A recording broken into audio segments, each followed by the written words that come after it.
I want to start with one of the dedications that makes up the final part of this book. I'm feeling a lot of feelings to let go of this book. We've been covering chapter by chapter for just about a year, and I think I could go a whole other year and start over and just keep going. It just seems as though it's always so timely. And this is a quote that is often associated with His Holiness the Dalai Lama. It's one that if you Google image search Dalai Lama quotes, it will come up as his. But it's one that he just really loves and enjoys from Shantideva. And it's part of his everyday morning practice. And now, as long as space endures, as long as there are beings to be found, may I continue likewise to remain, to drive away the sorrows of the world. Just such a heartfelt dedication. As long as space endures, as long as there are beings to be found, may I continue likewise to remain, to drive away the sorrows of the world. He's making clear and apparent that he has not just this lifetime contract to be of service for all beings. And whether or not that's in your worldview or belief of past and future lives, that level of dedication, it's such a beautiful aspiration. No one is going to hunt him down in future lifetimes and say, you said you were going to help everyone for all lifetimes, right? It's a dedication he makes really to fortify his own commitment to this work. I've heard him say it, and it's just beautiful. The chapter that we're working with tonight, the final chapter, the title is sometimes called Wisdom, as Chandra mentioned last week, but it's also called Dissolving All Barriers. So for the course of this book, we've been looking at chapter by chapter these different ways to essentially root out and find everything that's in the way of our true nature, to help refine our mind, to make us a really clear, available, and present vessel so that we can attend to the suffering of others. And in this chapter, we really do the work of attending so closely to the suffering of others. We've built ourselves up. So you might be thinking right now, wait, I wasn't here for all those build yourself up sessions. I'm not sure if I'm ready to dissolve all the barriers. And I'm going to invite a bit of your trust in the practices we'll do this evening. We're going to start off with Tonglen, a very traditional practice of exchanging oneself for others. And in this practice, there is, I wouldn't say a hazard, but there is the challenge that we are truly imagining the suffering of others. And we are inviting in that suffering so that we can transform it. And I've heard many people say, I have plenty of suffering. I'm not sure if I need to invite others' suffering into my experience. And as we'll see in this chapter, there's ways that we can look at that point of view and start to poke some holes in it, as though we could be separate from the suffering of others, as though we could close every window and every door and all of our sense portals and really eliminate suffering. We can't. It's right there. And so in this practice, we turn towards that which needs our attention, not because we're going to go out and again dedicate all our life savings, energy, and everything we have to help others, but we cultivate a heart that it has the readiness to be there for others. And I find it to be, the most meaningful aspiration possible. So I'm Eve, welcome. I'm not Chandra. I tried to wear a cute outfit in her honor. I think we had the schedule a little mixed up tonight, but I think that hopefully you won't be disappointed in if you had expected Chandra. I will channel some of her fierce Dakini wisdom here for you all. And this is the San Francisco Dharma Collective. We may have some folks online. Welcome. And this is a center that is completely volunteer run. Is there anyone whom it's their first time here tonight? Second, welcome. Welcome, welcome, welcome. So this center has a pretty specific mission to be of service to everyone and to have a space that feels as much as possible safe and welcoming for everyone. So I will do my best to uphold that as your teacher, and I invite us all as a community. When we gather here tonight, we gather here in Sangha to be respectful of one another, to be respectful of our speech, how we are speaking to one another, to be really considerate even of our inner speech, our thoughts and judgments. Maybe we hear someone describe an experience and that's a dog, don't worry. He's very sweet. Or she is very sweet. If we are hearing someone express their opinion, point of view, we try as much as possible to withhold judgment. I know that's hard, but we're going to try. And of course, in our behaviors and interactions, that's really where it matters. So if we are going to engage with one another, which we will a bit this evening for our compassion practice, that we do so with a real sense of this boundless compassion.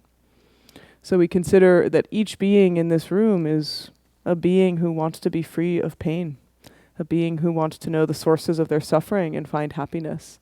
And we meet each other on that level. So that's my invitation to you all. Is there anyone in this room who knows everyone in this room? Great. So before we begin our practice, look around and especially notice the faces you don't recognize. This will come in handy. Okay? Okay, good. All right. You have a good mental image. Wonderful. So our first practice will be one of compassion and Tonglen. It's always important to have a posture that supports your practice, but maybe especially during compassion, we want a practice that really has a sense of ease and stability. So find a position in which you can really feel the support of the chair or the ground beneath you.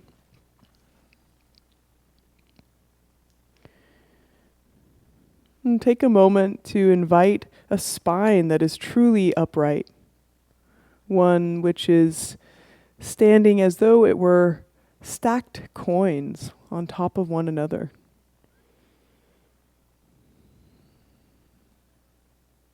And once we have that frame of uprightness and vividness, we can allow a looseness and relaxation and a softening through the muscles in the body. And we invite in a very soft, gentle, and relaxed experience through the muscles in the face. You could imagine as though the muscles in the face were that of a sleeping baby.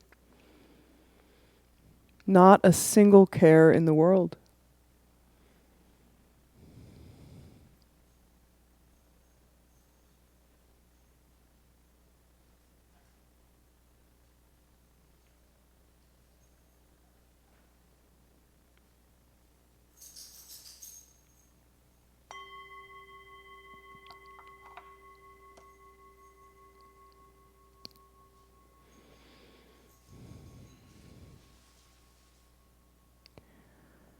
Let's begin our practice by establishing some stability of our attention. We can do that by including sounds, noticing sounds that are near and sounds that are far.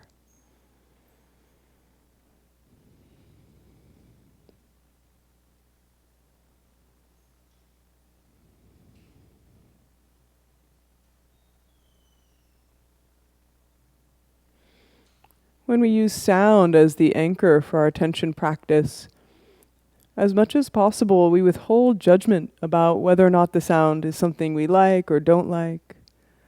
We notice just the bare qualities of the sounds. Each new sound arriving is a new invitation for us to refocus and sharpen our attention.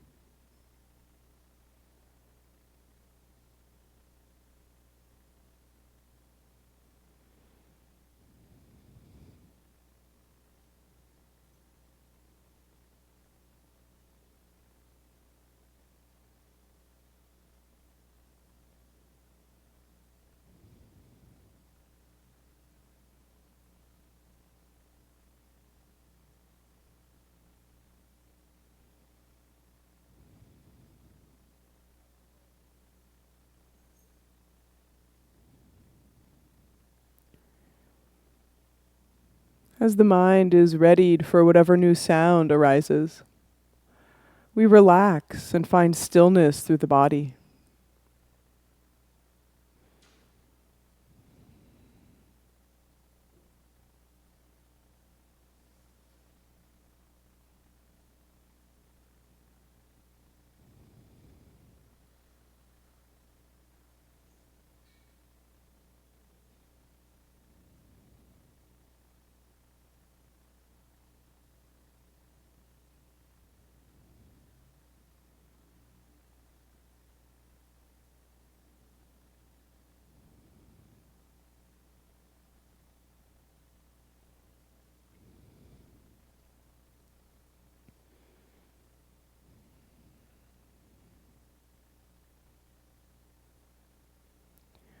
While still maintaining the majority of your attention to the sounds that are near and far, steady and intermittent.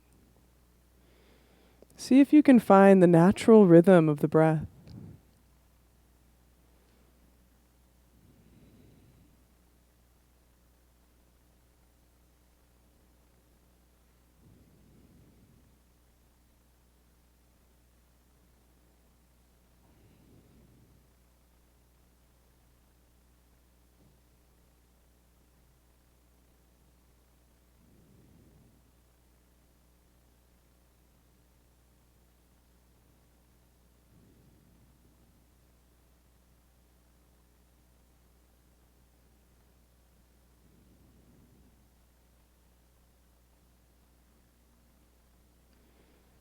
And the mind gets caught up in ideas, imagery, thoughts, memories.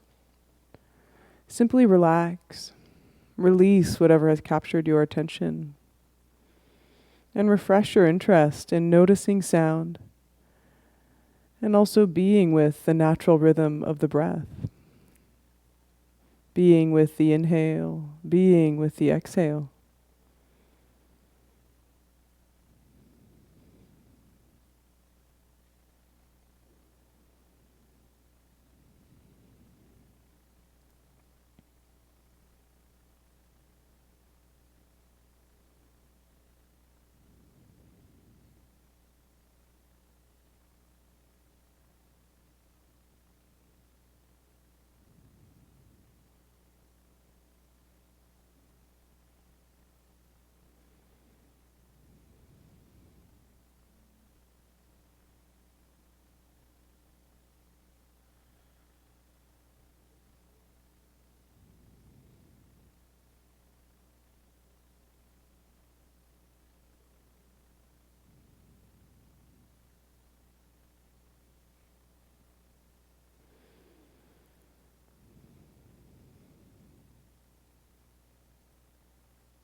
And gently we shift our attention away from the body and breath. And we consider the motivation which brought us here this evening.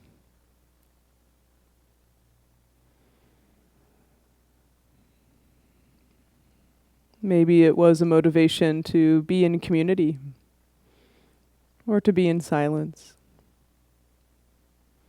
to reflect or to connect. Clarifying our intention can be a great support for our practice when it becomes challenging or difficult.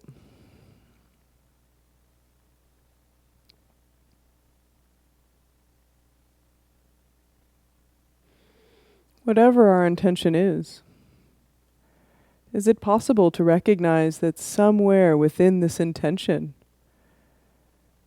is kindness to ourself?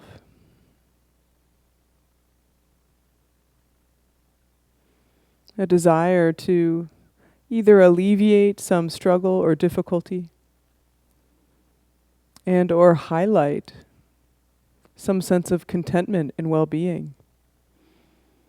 to further and sustain our practice.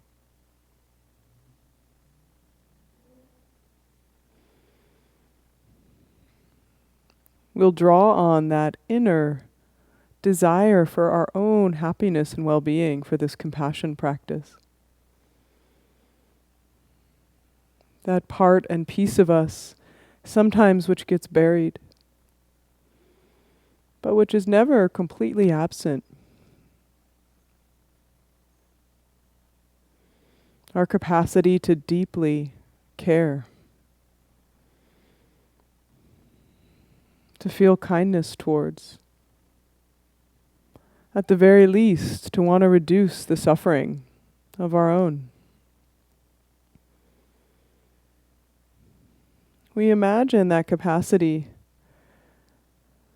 as though it were a shining light right at our chest. For some of us, visualization is easy, and for others, it's harder.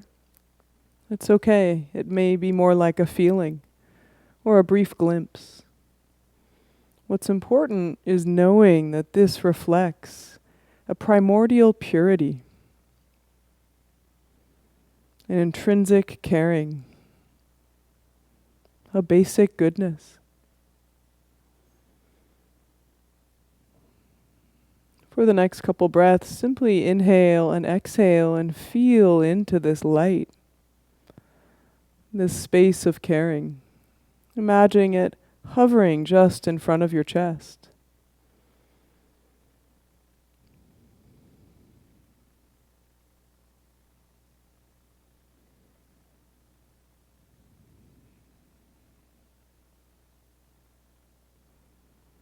Feel the radiance, the warmth.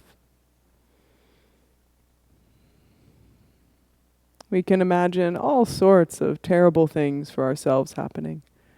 We're counteracting this by just imagining our basic goodness, our capacity for love, our compassion.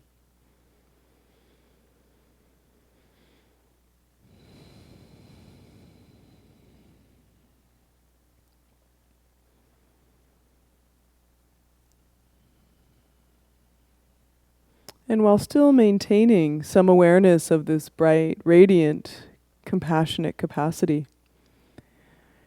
we begin our compassion practice by bringing to mind someone who we care about, who's going through a really hard time. This could be a family member, a friend, a colleague, someone who we easily feel care for. We bring them vividly to mind, as though they were in front of us.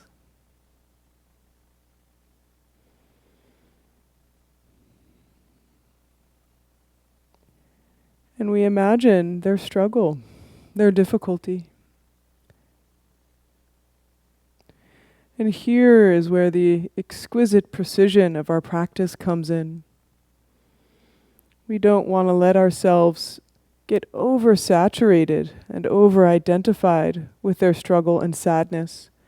Yet, we want their sadness and struggle to be real for us, to truly tickle and tug at our heart of compassion. If you become too overwhelmed with empathic distress and sorrow, just come back to your own heart and focus a little less on them. Otherwise, just keep noticing this person, imagining their difficulty and struggle. Whether it's health or mental health, financial, relational. Consider and imagine their struggle and suffering as real and true. Something that is difficult and challenging, and yet nevertheless they must endure.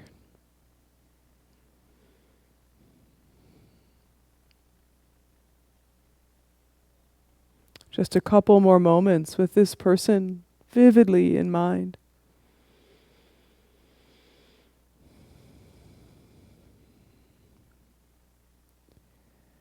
And then letting them slowly slip away. But their struggle, their difficulty remains as a small cloud of dark smoke hovering in front of our abdomen. We imagine as though we could relieve them of this struggle and difficulty, taking it out through this small cloud of smoke and letting them be free. And with our next breaths, we transform their challenge and difficulty, imagining them being free. On our inhale, we draw in this dark smoke to that compassionate light. And on our exhale, we release it, radiant, clear, and free. Inhale, drawing in, and exhale, the heartfelt aspiration. May you be free from these causes of suffering. Inhale, drawing in. Exhale, the heartfelt aspiration of compassion towards this cherished person.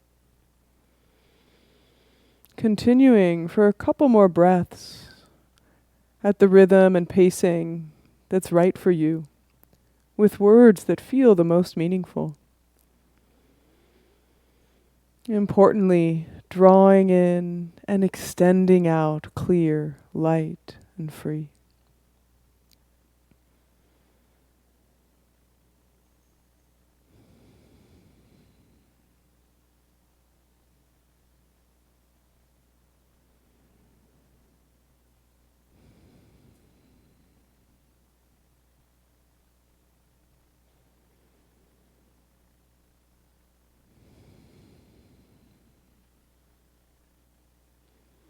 One last breath, completely releasing the struggle and challenge and image of this person. Tuning back into this light and radiance at the heart. Feeling the heart maybe tenderized. And imagining that its spaciousness has no limit. Its radiance above, below, within, in all directions, emanating strongly.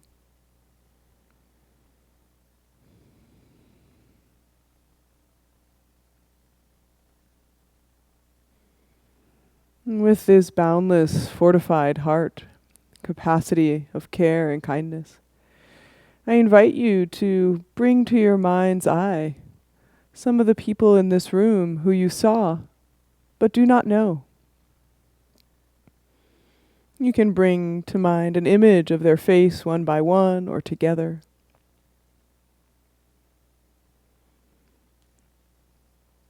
Of course, you know nothing about them. And yet you can be certain that they too struggle. That each one of us here has a burden that we must bear,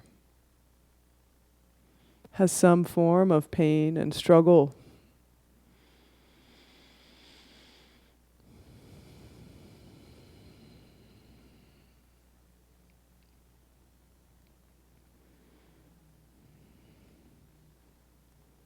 And bringing to mind how hard it could be, how lonely it can feel. How each one of us at times may feel overwhelmed, tired, as though we can't make it. And let this feeling, this struggle, this challenge, again tug and pull at our heart's desire for each one of us to be free, to help us generate compassion.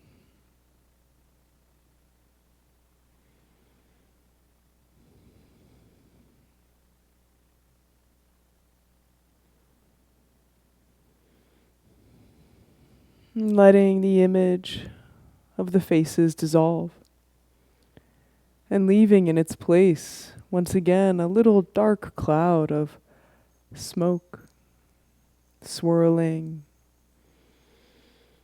just in front of the belly button line.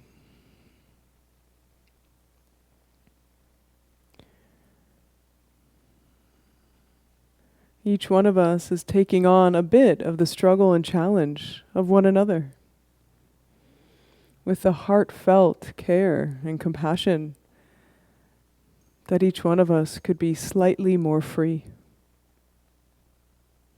Each one of us might know the causes of our suffering and have some ability to avoid needless and senseless suffering.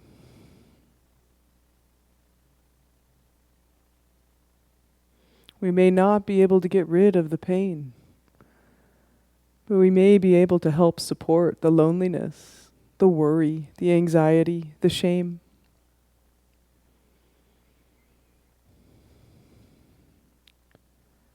Once again, with our breath, we draw in this little spooling, dense cloud of smoke to the radiance and light, the compassionate capacity of our own heart. And exhale out. May we all be free. May we all know the causes of our suffering and loosen them. Inhale, drawing in. Exhale, extending out in all directions.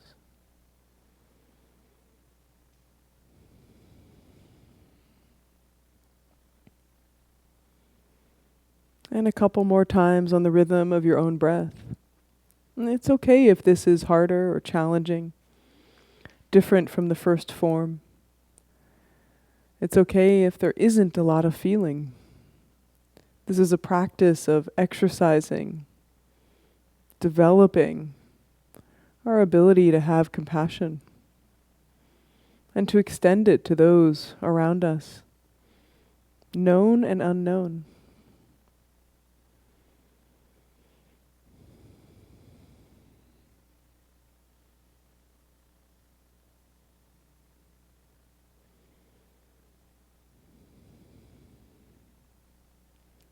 Continuing this receiving and extending, taking the difficulty, struggle, and suffering, and sending out compassion and care. May each of us be free.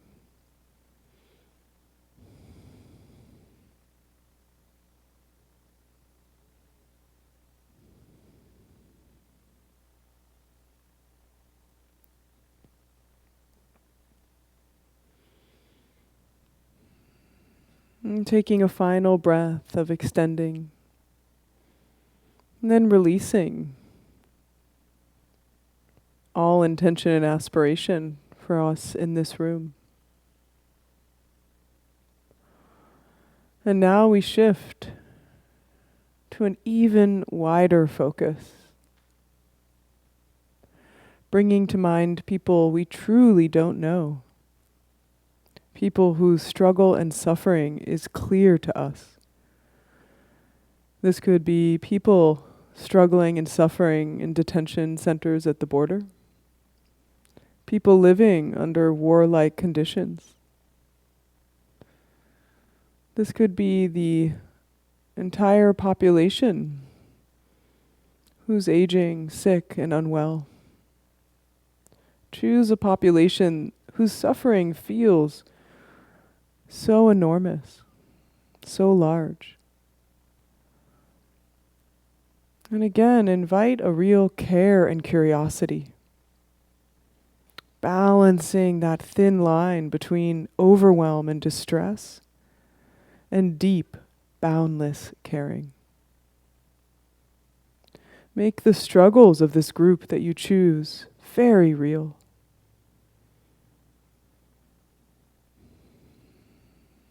Imagining their sorrows and fears.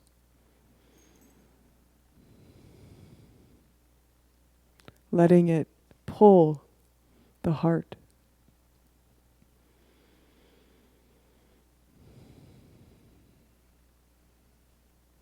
Continue extending and expanding the space of the heart opening wider.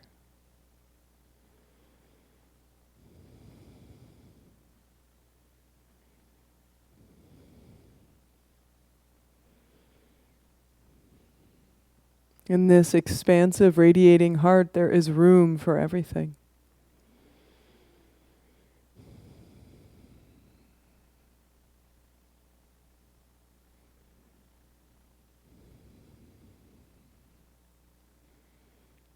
And once again, we release the image, the idea of these individuals and their struggles.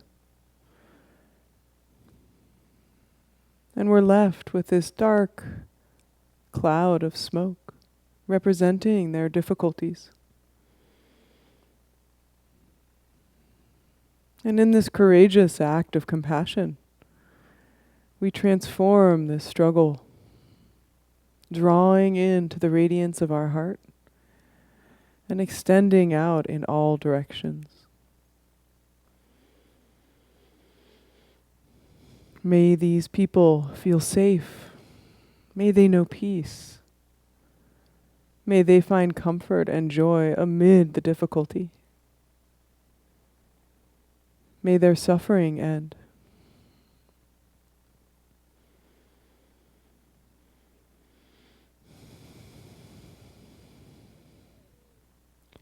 Finding the spark of joy within the heaviness of this practice.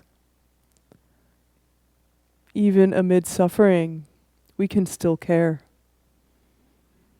We can still feel this heartfelt aspiration. We can share our love.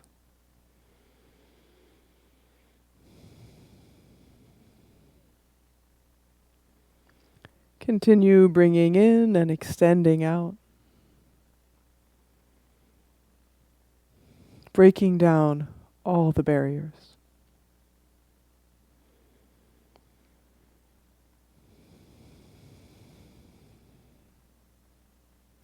Loving each one of these unfathomable to know individuals as though they were our cherished loved one who is struggling.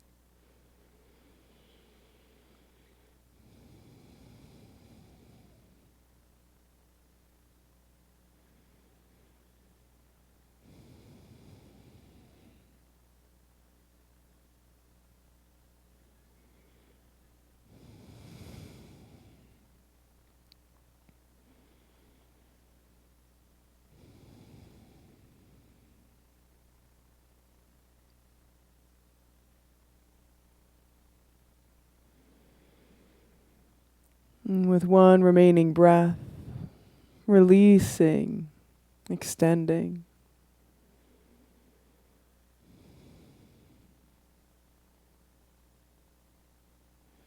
And coming back once again to the radiance of our heart.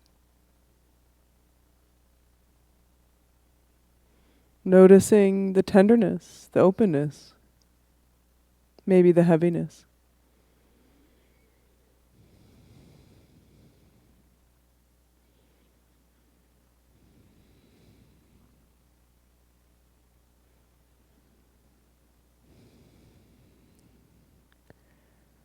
And then imagining our own struggles and suffering. Just like everyone else. We wish to be free of the causes of suffering. We wish to know peace and safety. We wish to feel complete love, care, connection.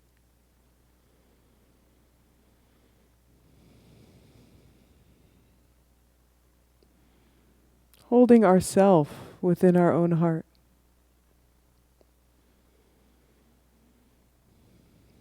Generate and cultivate a heartfelt compassion for ourselves.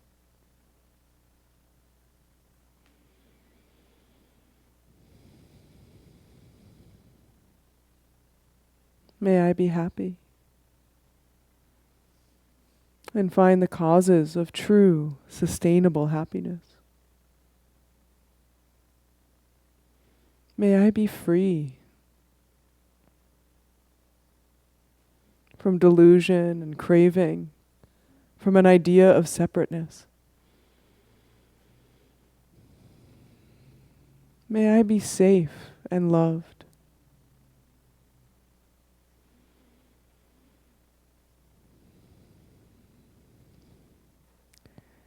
May I find true peace of mind, right here and now.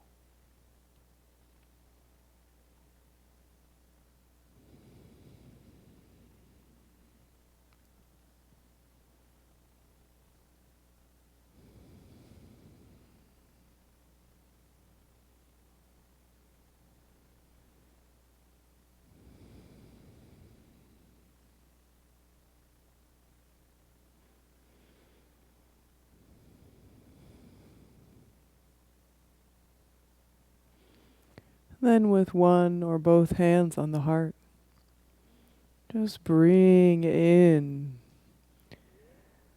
that connection, that desire. Bring it home. Feel that everything we need is already right here. All the love, all the care, all the connection.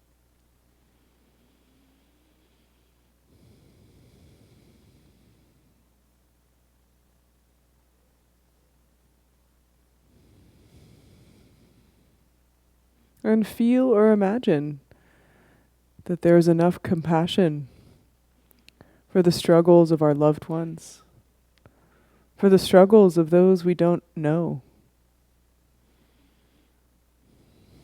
and even for our own struggles.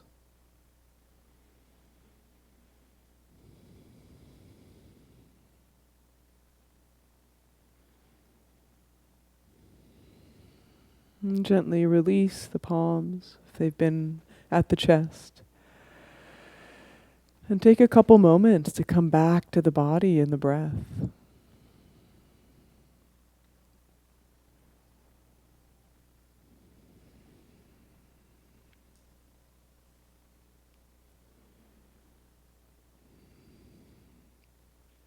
Notice how the practice of compassion may have shifted the feeling of the body or the quality of the mind.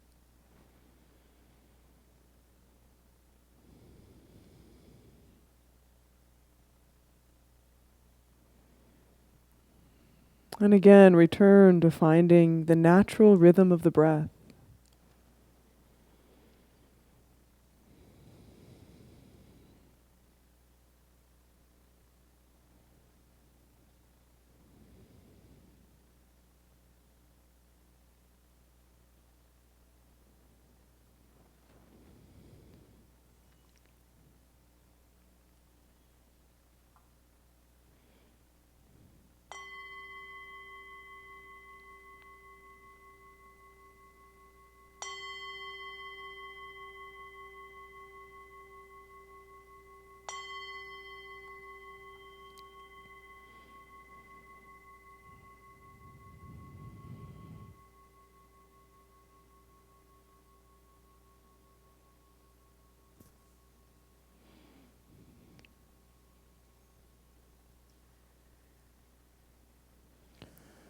Thank you for your practice.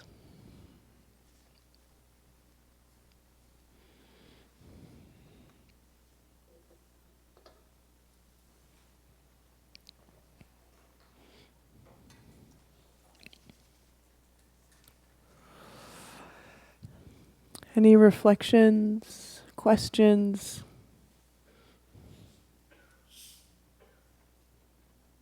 Objections? Yeah. Well, first of all, thank you. Mm-hmm. I am familiar with the Tonglen practice, but this time you said something that kept me thinking, and is that almost at the end, that obviously all the compassion and all everything that we need is already in us. But also you mentioned that all the connection. But I honestly cannot say that I feel that connection in me. Only in me. I need to see people and sometimes socially I crave that social connection, but I haven't been able to ever feel it just. Mm-hmm. Did you feel it a little bit tonight? mean, my whole heart felt super heavy. Yeah. And in that moment, I felt it. Yeah. But I don't know how I generate it if I'm not surrounded by people. Mm-hmm. Yeah, it's a very, very good question. And it's kind of this interesting tension, to be honest, in between a lot of the movement of positive psychology and contemplative practice. I get to tread on both of those territories myself. And in positive psychology, there's a huge emphasis on the benefit of social connection. And there is no doubt that it is intrinsic part of our well-being. People who are connected to one another are physically healthier, happier, everything you would ever want. And yet, within the contemplative traditions, there is this real invitation that we can find it all here. And there's, this, I think it's so interesting because this entire first 9 chapters of this book is let go of, and in some ways find heartbreak with anything from the outside world. Anything in the outside world is going to distract you and let you down from the true practice of deepening the channels of your heart and your true compassion. And yet, you do that so that you can be with all beings. So there's like an intrinsic paradox in there. And I think that there's a both and. I am completely with you. I love being with other people. It naturally can have a buoyancy. Not all the time, and not everyone. And yet, it's such a natural experience. But the interesting thing is that visualization, or bringing others to mind, we can get that sense of connection. Just as we can bring to mind our worst fears or our worst self-criticisms, and they're very real. We can bring to mind other people and our sense of connection, and it's very real. I personally don't think it should replace our connection with others. And I think a lot of folks, especially less familiar with Buddhism, assume that these practices are the best when we're alone in a cave away from everyone. But I assure you that when you are alone in a cave away from everyone, you are bringing everybody into your practice every day. That like the purpose of those yogis in the caves is for all of us. And so I think it's really important to consider that. How much of being with others supports me so that I can truly be with others, and how much of it is because I truly can't be with myself. And so I think there's a healthy investigation or inquiry there. So thank you for your practice. Yeah. Other questions or reflections on that practice? I sometimes hesitate away from the full-blown Tonglen because it's heavy. Reading this chapter really re-inspired me to push us all. We really are not doing ourselves any service by keeping all of that suffering out, because we can't. It's not really possible. But that training of being able to know the difference between empathically becoming distressed with someone else's suffering versus knowing their suffering to be real enough that we can truly care. Because if we have someone who's suffering and it seems as though their suffering is different from us, oh, those poor people over there and that experience, we may not be able to develop true compassion. It might be more like pity. Right? And that's not the heartfelt experience that really connects us to them. And if you've ever received pity, no, it does not help. Right? It doesn't feel good. You feel looked down upon. So how do we create the heart's real capacity to care for others? Any other questions or comments? Yeah. Oh, wonderful. And she, there were a couple things that really stuck in my mind when she taught it. One was that when she learned it from Sojo Trump and I well, they had a really hard time because a lot of them were like, what is this?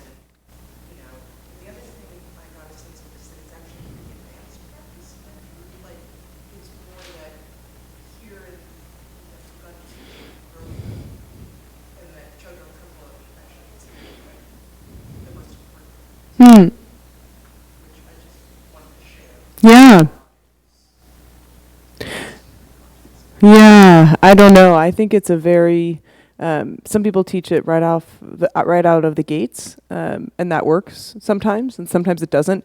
I think it really depends on the teacher. I think the specificity of hopefully helping people not get in the distress makes all the difference in the world. Because yeah, she is. She teaches it a lot. I think that some teachers could become nervous because they don't want to make their students sad. I am not afraid of that. The world is very sad. And if we don't know how to have a healthy relationship with that, we're going to totally blow it. We are going to distract ourselves in unhealthy ways. We're going to cover it up with anger and blame. We need to be able to be with our sadness. And I think this practice connects us to not just my sadness because of my friend or loved one, but our sadness, the unconditioned heart of sadness, which Chogyam Trungpa talks about. How do we really feel the expansion? So I don't know if any of you experience this, but the suffering of our loved one, it's very potent. People experience like caring about this loved one who's very strong. The suffering of the people in this room, still not quite as strong as the loved one. This enormous group of people, it's somehow like easier in some ways to hold them in compassion. And so we're learning like, oh my gosh, actually there is room for other people. And there is room to go beyond the sadness for the suffering of the world. And I think it's really interesting that we can, and then coming back to our own, I love doing self-compassion at the end of that, because you're like, well, I guess I'm deserving of this. If everybody else is, probably me too. So we like sneak in the back door, which is really needed sometimes. And, holding, I think this idea of like, it's too much can really prevent us from some of our more intrinsic abilities for compassion. So, yeah. Okay. So, the first stanza, strive at first to meditate. Sorry, some of you, it's your first time here, which means that you don't know what we're doing. This is this wonderful book by Shantideva, who's an 8th century scholar, and it has secondary commentary by Pema Chodron, who's a contemporary Tibetan nun in the Shambhala tradition. And so I'll read stanzas, and then we will talk about them a bit. So the first stanza from the 8th century, strive at first to meditate upon the sameness of yourself and others. In joy and sorrow, all are equal. Thus be the guardian of all, as of yourself. So very much our practice, right? Strive at first to meditate upon the sameness of yourself and others. In joy and sorrow, all are equal. Thus be the guardian of all, as of yourself.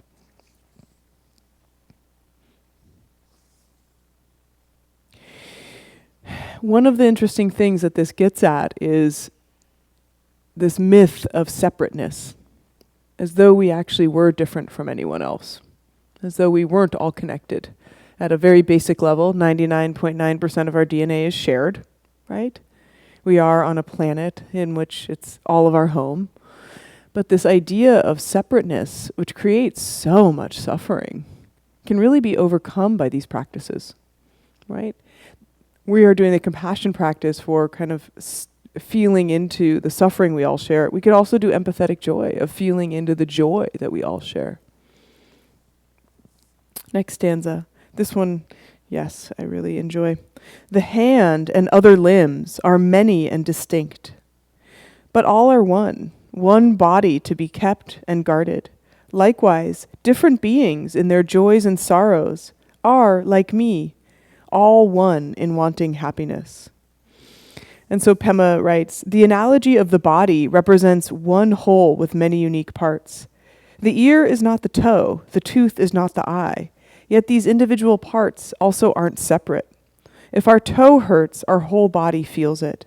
If our leg is cut, our hand reaches out to help. So there's this kind of metaphor that will be in some of these stanzas of thinking about the suffering of others as though they were other limbs of your own body, right? And it's not like Oh, my hand's suffering. Well, we'll leave my hand over here. I'm just going to go hang out and do something with my other hand. Right? That concerning ourselves with the suffering of others is natural because we are truly connected. My pain does not, in fact, afflict or cause discomfort to another's body. Through clinging to my I, this suffering is mine. And being mine is harder to bear. So this, I'll read it one more time because this one's a little confusing. My pain does not, in fact, afflict or cause discomfort to another's body. Through clinging to my I, this suffering is mine. Essentially, she's saying, what she says is the cause of our suffering is our concept of ourselves as separate. Whatever we cling to as my or mine causes us to suffer.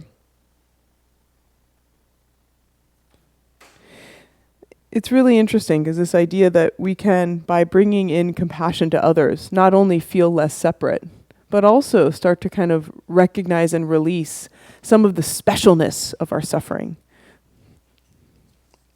And other beings' pain I do not feel, and yet, because I take them for my own, their suffering is likewise hard to bear. And therefore I'll dispel the pain of others, for it is simply pain, just like my own. And others I will aid and benefit, for they are living beings, just like me. Since I and other beings both, in wanting happiness, are equal and alike, what difference is there to distinguish us, that I should strive to have my bliss alone? So especially these two stanzas are, I would say, I don't know, it really points to this, if we try to focus on our pain as unique, as our pain as just our own, and not as connected to the reality of everybody's pain, it's much harder to bear. That focusing on my difficulty, my challenge, versus my pain, just like your pain, is hard. My joy, just like your joy, is wonderful. There's a way in which that connection really buoys our experience. So I'll read this one more time because it really, it relates directly to some of the practices we can do in bringing others into our own experience. And therefore, I'll dispel the pain of others, for it's simply pain, just like my own. And others I will aid and benefit, for they are living beings, just like me. Since I and other beings both, in wanting happiness, are equal and alike, what difference is there to distinguish us, that I should strive to have my bliss alone? Since I and other beings both, in fleeing suffering, are equal and alike, what difference is there to distinguish us, that I should save myself and not another? Since pain of others do no harm to me, what reason do I have to shield myself? Why to guard against my future pain, which does not harm to this present me? So this is kind of this interesting idea of, since the pain of others do not harm me, why do I have reason to shield myself? So it's that idea, once again, of I don't want other people suffering in my experience. I want to keep it out there. I want to shield myself from it because it somehow harms me. This is a very present part of our everyday experience, and it creates a lot of contraction. I, have this experience. I know I always use examples on Muni. I'm sorry. But I ride Muni, and there's a lot of suffering. And I was riding Muni with a particularly, I would say, mentally ill person. And their struggle and suffering was very present in a very crowded train. And my entire body wanted it to not be happening. I just didn't want it. I just was, there was fear, there was anxiety, and it created so much additional suffering. When you are in that mode of feeling threatened, the train was really crowded. They were close. It was uncertain. I struggle with having compassion in that moment that allows me to totally relax. I did wish this person to be free of suffering, and I really couldn't wait to get off that train. And once I got off the train and had some safety, and I felt no longer immediately threatened, I just felt so much compassion for everybody still on the train. Felt so much compassion for this person not knowing the harm they're creating. Because they were very out of it. There was no way that they were recognizing the discomfort or pain they were causing. But it was so much I could really feel in that moment, not just like, oh, I don't want this, or oh, I'm nervous. It shouldn't be this way. I don't want someone else's suffering in my experience. I wish I could just shield myself from that suffering, right? And again, part of it was really helpful. I needed to get out of the immediate vicinity of this person who was a little bit unpredictable and maybe slightly aggressive. And like the fierce feeling of it not being mine was really creating more suffering. This idea that we could consider that everybody's suffering as our own is a little bit out there, but not really. In this lifetime, currently, that experience hasn't been my suffering. I haven't been struck with severe mental illness. Could that happen to me later in my life? Absolutely. Could that have happened to someone who I really love and care about? Totally. Like, how separate is anyone's suffering truly from us? Not that separate. And that desire or that like push of them as being separate, the cost is enormous in terms of our own feelings of fear, helplessness, and despair. What do you guys think about that? It's quite the challenge. Yeah. So I think today is a day to feel that suffering all over the world. I mean, over 3,000 people got killed 18 years ago today. Mm-hmm. In New York, and Washington, and Pennsylvania, and hundreds of thousands of people with their friends and relatives and all. That's a lot of suffering. Yeah. In the world. Yeah. It's very easy to feel. Yeah. Thank you for bringing that here. That's right. Yeah. Yeah. And there's, even on that day and those people, all of the iterations out, right? And it's endless and endless and endless. Yeah. Yeah. Yeah. The train thing, for me, it's just walking around like a mission, seeing all the homeless people. Mm-hmm. And I always struggle with both like this sense of wanting to be compassionate and also afraid. Mm-hmm. You don't know if someone mentally ill. Mm-hmm. And I always feel sort of guilty for feeling. Yeah. Yeah. I think guilt can be a useful emotion if it helps us repair, meaning make some activity or some idea or behavioral change that improves the situation, but it can also lead to paralysis and not doing anything. And, there's a Sangha member here who shared with me, I was so appreciative that she does work with people who are currently without housing, is the way she puts it, or temporarily people without housing. And, she invited me to consider with compassion, again, I have been fortunate so far in this life that I've had a house. Is it possible, even in the next 6 months, I could not have a house? Totally. In the next 6 weeks. And so I think it's maintaining your own safety, of course, we all have to do that, while not getting too stuck in a certain view about separation and difference between ourselves and those who are suffering. That suffering for those people who are homeless, as though homelessness was how they always were and how they will always be, right? So inviting that kind of impermanence with them, like we just don't know. We don't know what's going on. And then that can cultivate a more genuine sense of compassion, right? While keeping yourself safe, right? Because both have to be true. Yeah, thanks for sharing that. Yeah. Okay. It's for the sufferer himself, you'll say, to shield himself from injuries that come. The pain felt in my foot is not my hands. So why, in fact, does one protect the other? So I really love what Pema has to say on this stanza here. She says, when someone is hurting, we see them as other. So how do we come to know we are not isolated beings?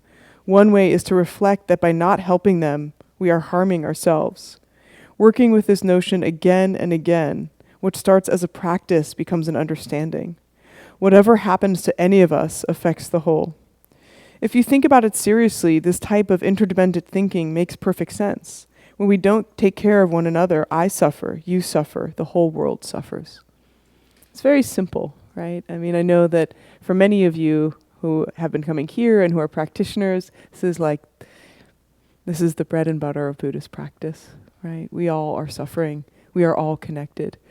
And yet, to take it as a real practice every day and considering that person's suffering has the potential to be harmful for me. And again, I think the skill here is not to then kind of wear ourselves out by trying to solve and fix every issue, but instead hold our heart with compassion for all of those people in their experiences. None separate, none different. That could be my mother, that could be my sister, that could be my brother, that could be me. Like that level of engagement and care with the suffering of others is what allows us to have the kind of compassion that is deserved. That's truly deserved. Because we all are equal and the same. That doesn't mean that if someone has acted harmfully and has done things that are just toxic, that we open our doors to them, but we keep our heart open to them. And that is where things get really exciting. Because having compassion for people who feel easy to care for, who are kind of warm and vulnerable, right? So these are these different quadrants of care that have been studied extensively in social psychology. There are certain groups it's easy for us to care about. People who to us feel, kind of helpless and harmless. It's very hard for us to generate that same level of compassion for people who feel threatening and competent, right? So how do we generate compassion in that way too? Yeah. So not just threatening and, incompetent, but threatening and competent politicians. Some, at least. So,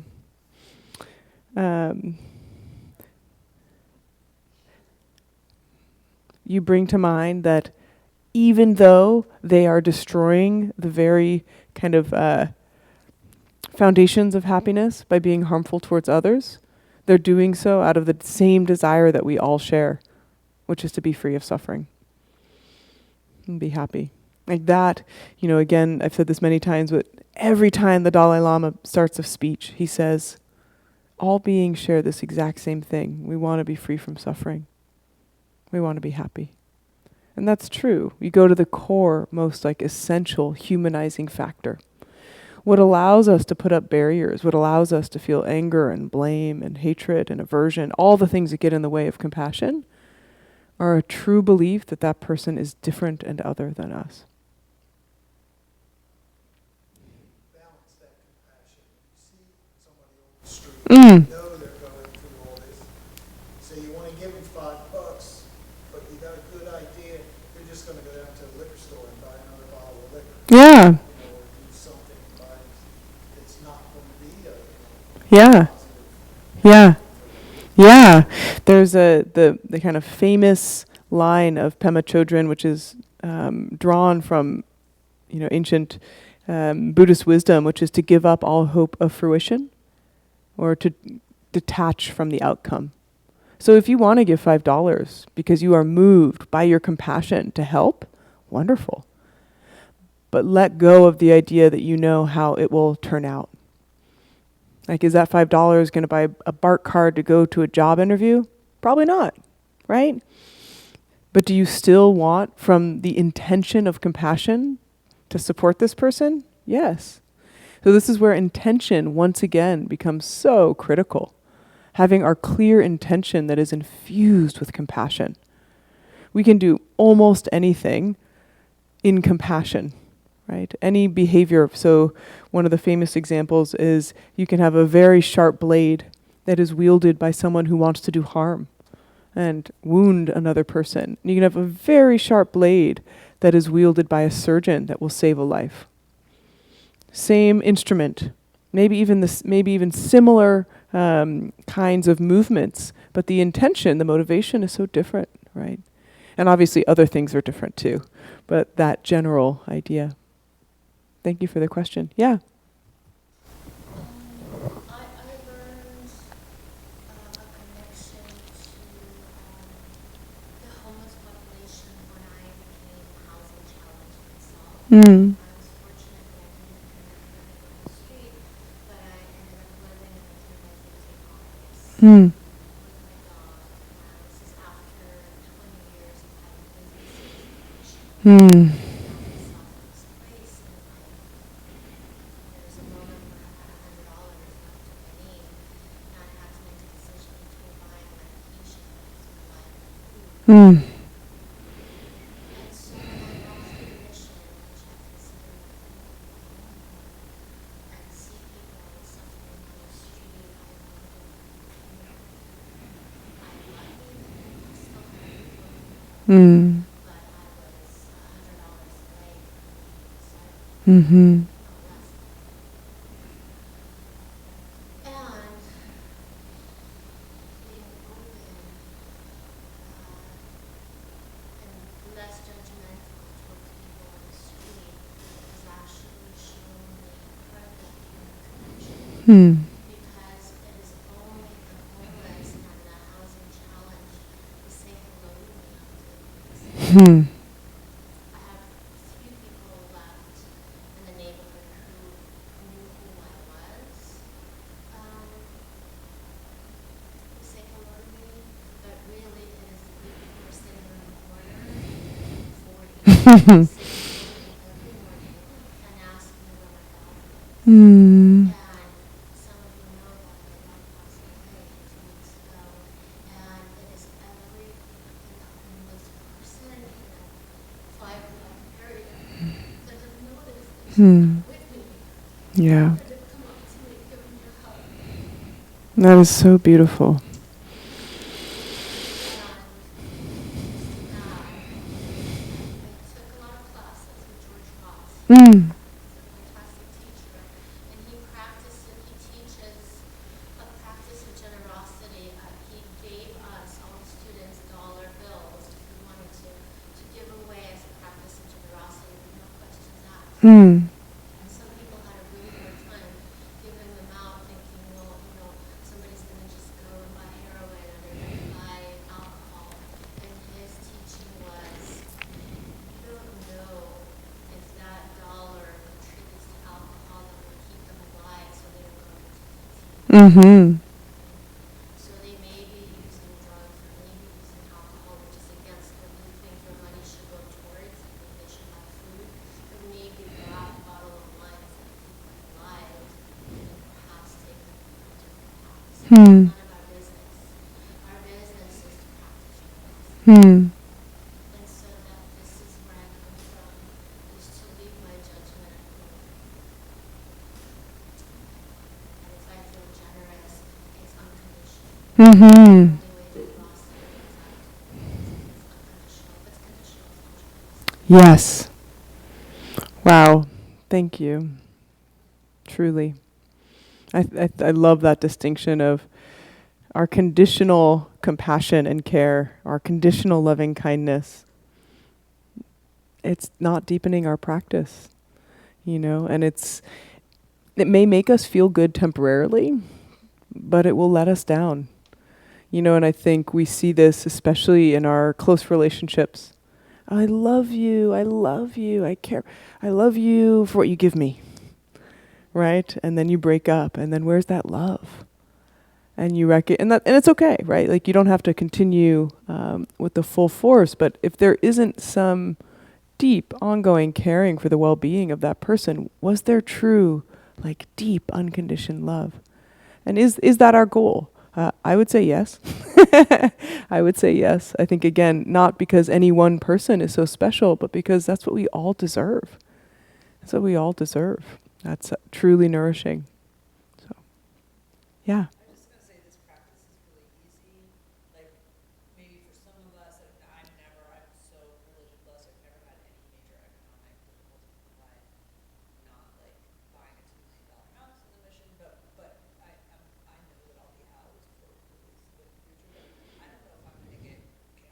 Mm-hmm. I don't know, I have a brother-in-law that was just suddenly killed. Like, I don't know, like, we just don't. So this practice for me is really easy when you think of just like how vulnerable the body is. Yeah. We have no idea if we're going to be well. We don't know if we're well right now, True. right? But what we do know is that our cells are doing their little cell thing, dying and aging. So it's really, this practice is helpful for me when I'm thinking about like, when then people hear so-and-so has some disease or something happening, they're like, how could that happen? Right? And so then the reason we ask that is because we think we're so separate. Right. We ask, how could that happen? Because what we're really, Yes. and what I'm saying, Yes. I'll speak for myself, is, oh my God, that could happen to me. Yeah. Yeah. Yeah, and I think that's a beautiful way to highlight another benefit of this practice. When we are kind of taking in the suffering, making it real for ourselves, recognizing its prevalence, we're going to get less surprised. And there's a teaching that Alan Wallace, my root teacher, often talks about, where if you try to keep your compassion to just like this, like me and the people I like, right? That's safe, that's good. It's this really contracted little space. But if one of the people in that little space, if something goes wrong, everything is turned upside down, completely displaced. He says it's as though your compassion were a teacup and a single golf ball could just fly in there and but if your compassion instead is like the ocean, so many golf balls, meteors could just coming in, right? And so it's this really like, we're like, do I want to expand everybody's suffering? This is better. It's like, just try it out. Honestly, just try it out. What is it like to expand your care? And especially when it's non-preferred people, right? Non-preferred people. Any other? Yes. I was just thinking about maybe for some of us, depending on what we're exposed to on a daily basis. Like I work a lot with trauma, Mm-hmm. but that's like my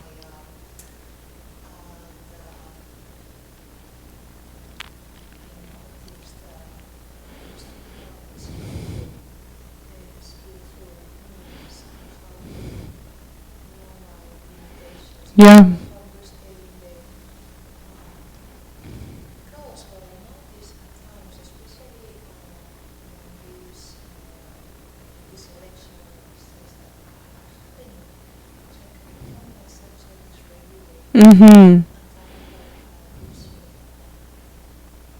trust and seeing how Yes. things and only seeing the suffering of the Mm-hmm. and then it is hard because it was couldn't take in the beauty and the goodness in the world. Yes. And so there is so much suffering, no Mm-hmm. matter how privileged you are. Mm-hmm. I have been privileged my whole life. Mm.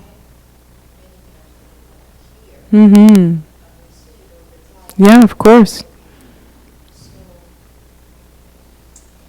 gosh, it's not that easy working in this world. No. Human birth is it's a heavy contract, right? And I appreciate what you're saying about working, especially if we're working as care providers in the field and working surrounded by people who are struggling and suffering with physical illness, mental illness, and trauma. And so how do we not let that be the lens at which we see the world? Because we see the world coming Mm-hmm. Mm-hmm. Mm-hmm. Yes. that's such a strange. Yes.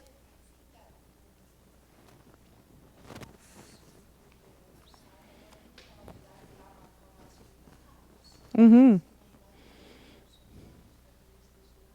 Mm-hmm. Yeah. And he witnesses, of course, so much suffering every day.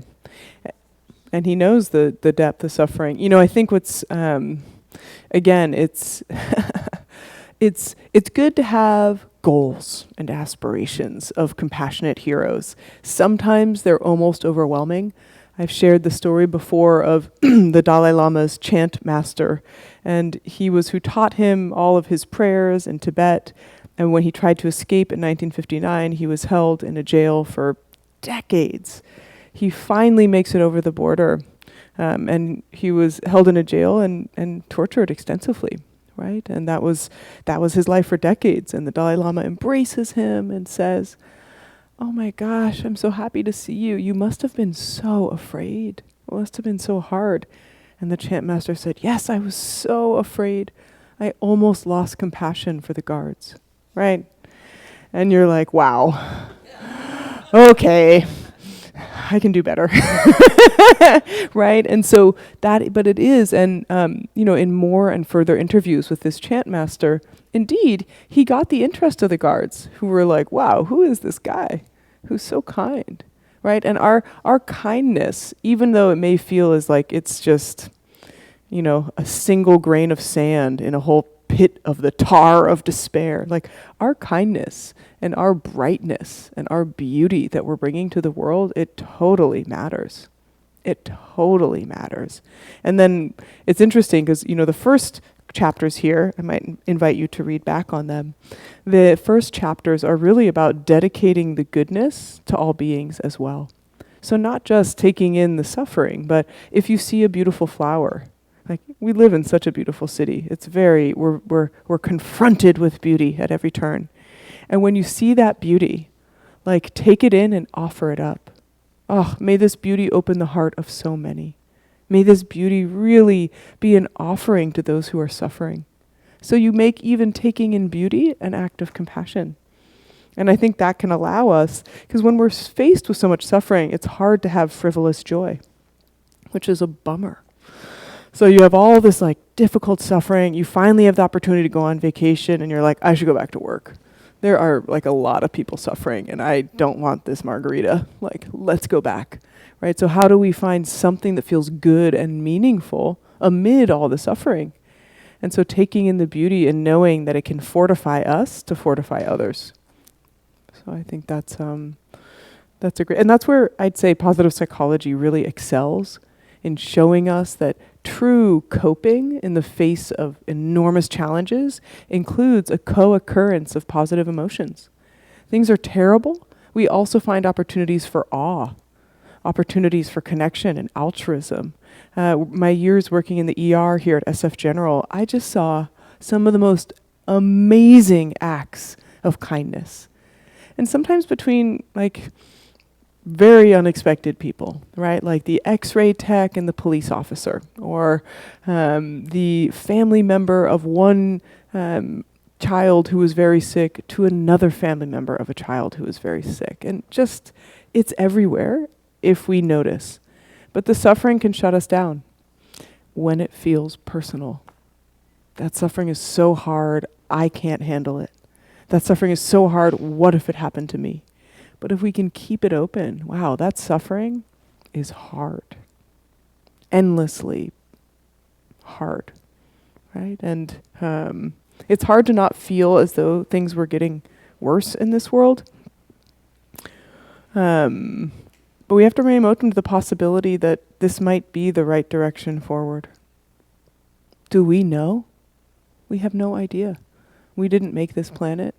We didn't make this civilization. We don't know. That doesn't mean we don't fight as hard as we can to make things better. But we have to keep our mind open, right? Just while I was thinking also about how do we show compassion while being here and setting boundaries. Yeah. That's the Yeah. Compassion can be the best way to set boundaries, right? Because you're really caring for that person and yourself. The reactive setting of boundaries that's just about you, sometimes that doesn't go over well for everybody involved. Okay, one or two more here.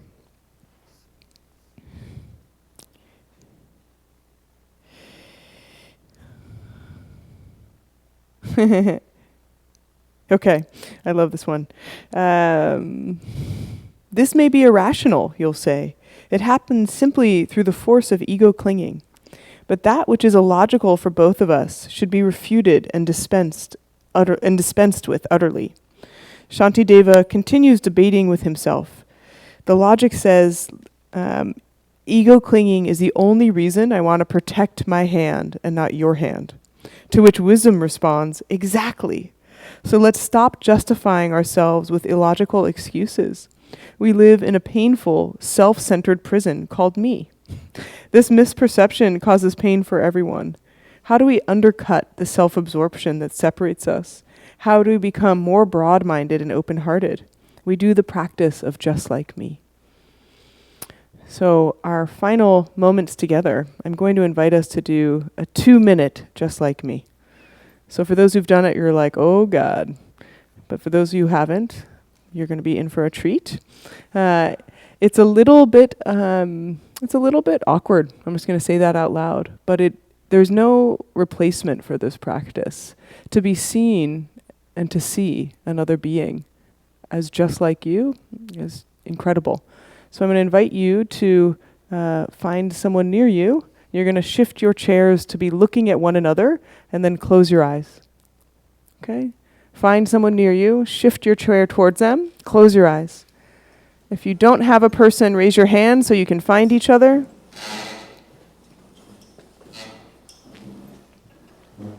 Okay, we have one raised hand. Is there one person? Okay. Mace, yeah.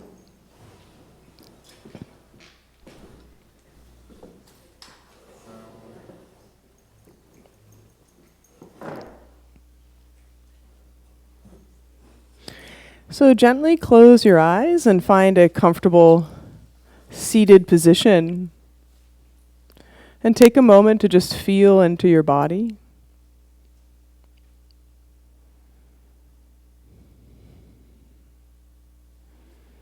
And you may notice, even as you're feeling into your body, an awareness of a person in front of you.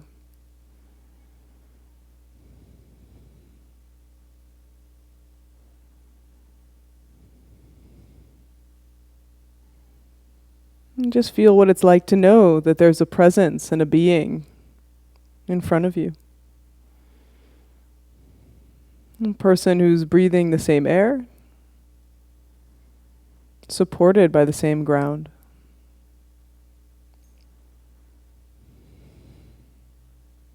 At this moment, embodied and healthy enough to be sitting, just like you.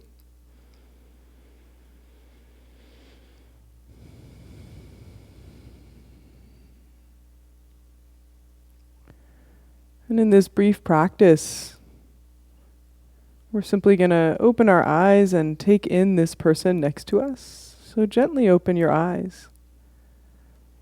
It can be hard to maintain eye contact, but do your very best. And recognize that this person in front of you is another being who has had difficulty in their life, just like you.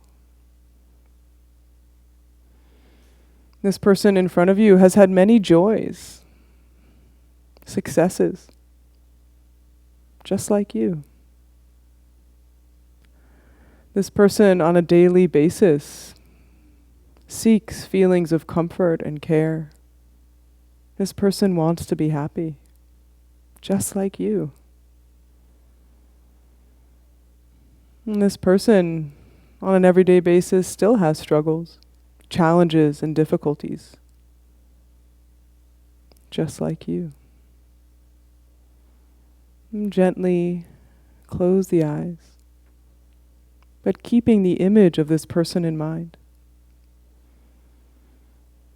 And considering this being just like you, who wants to be happy and free from suffering. And send them compassion. Radiate from the heart. And as you're radiating and sending this compassion, open yourself up to receive the compassion being sent to you. Experience the virtuous cycle of this sending and receiving of care between two beings.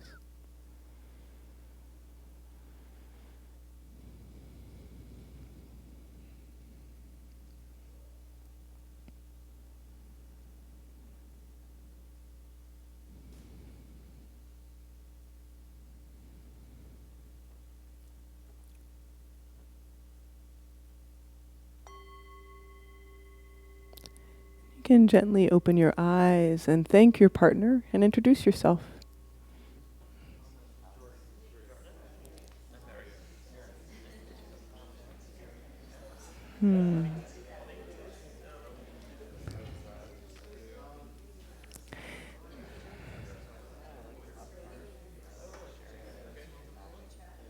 Take a moment, to share your experience.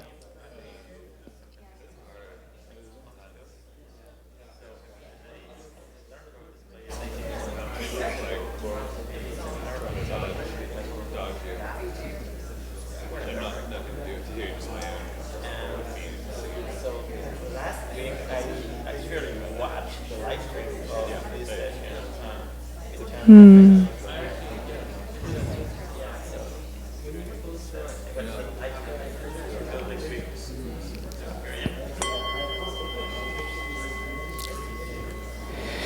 All right. You guys did great. Any thoughts or reflections on literally a 3-minute practice? Can you believe how short and intense that can be? Anyone want to share anything about that? I noticed those of you who are very far apart, I hope there was still some capacity there. I know it's hard to be right up front with a stranger or even a loved one.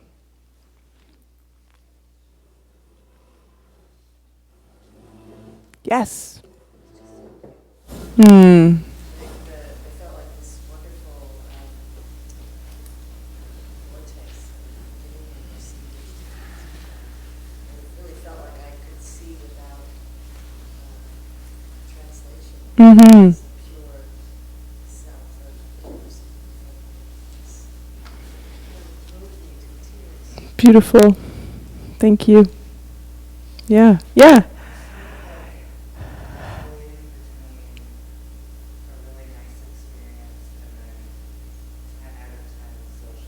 Totally.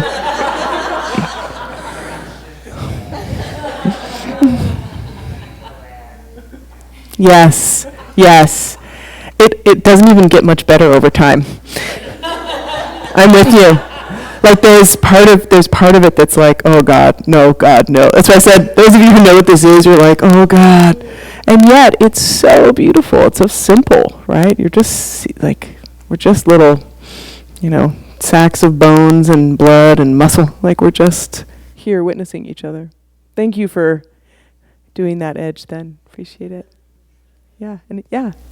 I felt this practice very powerful, and even when you gain the intellectual understanding that all people are like you and they see the same things like you, but I felt this time with this practice that it's not only the physical presence of somebody else, but also in your dialogue, but you told us like that person in front of you is also seeking small bites of happiness in his life.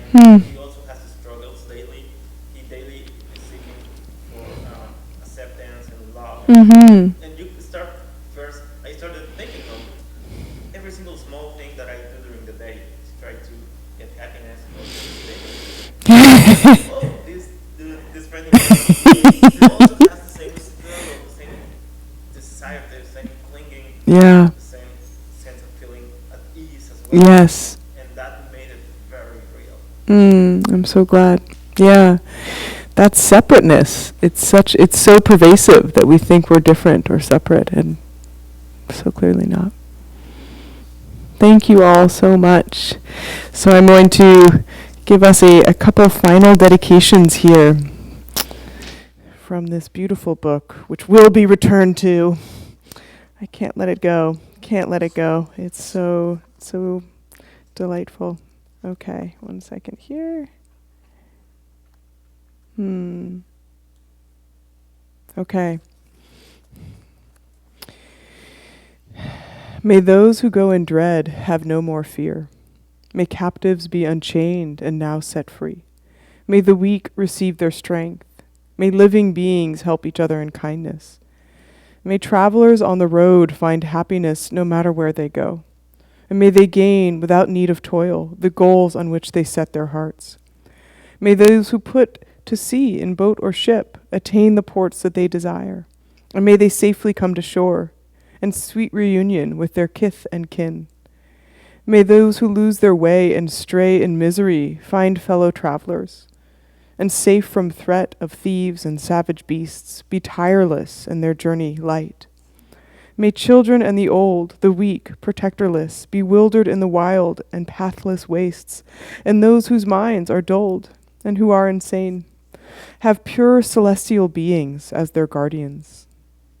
May all attain the human state and be possessed of wisdom, faith, and love, with perfect livelihood and sustenance. May they have mindfulness throughout their lives. May everyone have unrestricted wealth, just like the treasury of space, enjoying it according to their wish without a trace of harm or enmity.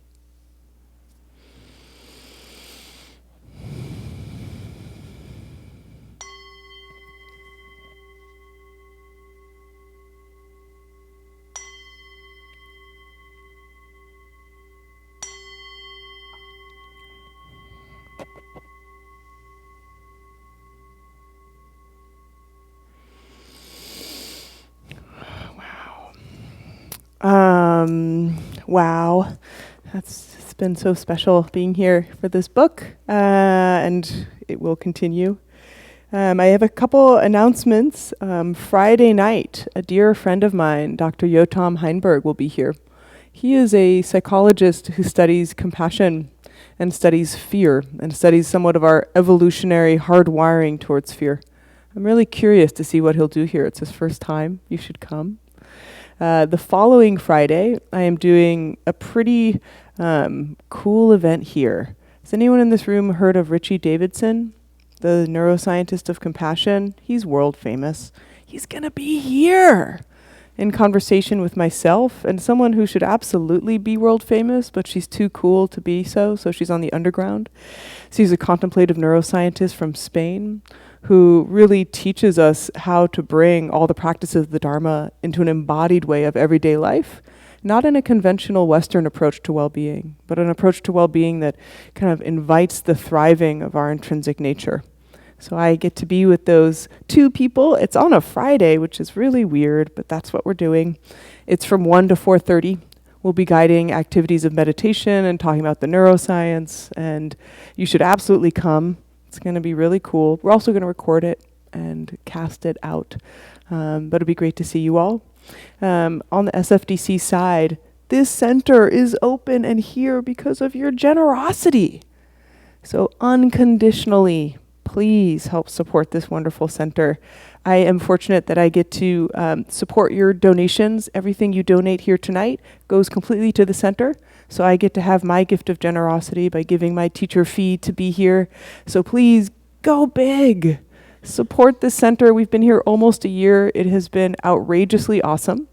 If you would like to volunteer as your generosity, because money's not your thing, and or you want to be the coolest person on the block, which is a volunteer, please talk with Vicky. Woohoo! Any other announcements? There's just like unbelievable numbers of things happening at the center. Yeah. And Vicky very meticulously takes care of that crazy little calendar up on the wall, and then there's also obviously the website and the calendar on the website. But it's just sort of like these days unlimited what's happening here. So if you live near, just check all. There's a wide variety of Dharmic events. That's unbelievable. Truly. Pan Dharma. For some of us, that doesn't work for others of us, but the cool thing is like There's definitely something for everybody. Yeah. Yeah. All right. Thank you all. No time to lose.